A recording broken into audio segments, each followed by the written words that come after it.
Хятадын олон улсын радио ээжигээ дөрвөн Хятадын олон улсын радио ээжигээ дөрвөн Ямаг хийдээр явуулах манай нэвтрүүлэг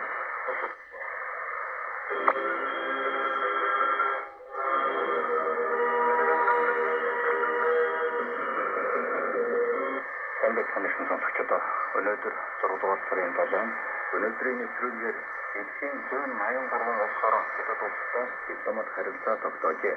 Нэгдсэн үндэсний байгууллага Азийн хүмүүнлэгийн хямрал болон бусад асуудалд анхаарал хандуулах гэсэн шүүхийн үеэмд өрнөсөн Хятадын хичээл дэлгэрийг сонсохоор бэлтгэлээ одоо нэгэн хүрээгүй.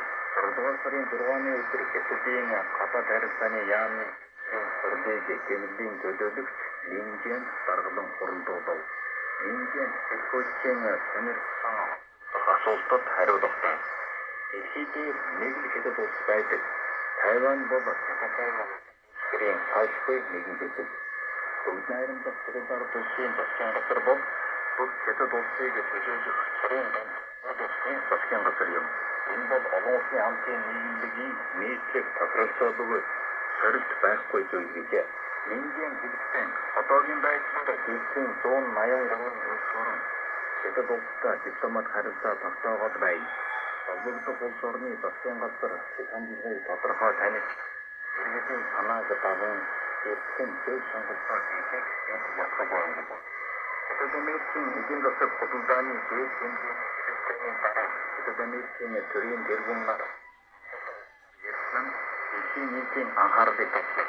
Хятадын төв радио телевизээр дэлхийн өнцөг болон бүрт байгаа интернет хэрэглэгчдийн дунд явуулсан судалгаагаар Хятад Америкийн ажилтнууд улсаар ярьсан нь хоёр орны худалдааны маргааныг намжаах зорилготой байж Хятад Америкийн хэрэгцээг зөв зам руу буцаан оруулахыг ахиулах талаар эрэг дохио өгсөн гэж судалгаанд оролцогчдын 74.7% нь үзжээ. Хятад Америкийн эдийн засаг худалдааны удирдагчид сарын өмнө Швейцарын Женев хотноо хэлэлцээ хийж эдийн засаг худалдааны асуудлыг яриа хэлэлцээ зөвшөлтлийн замаар шийдэх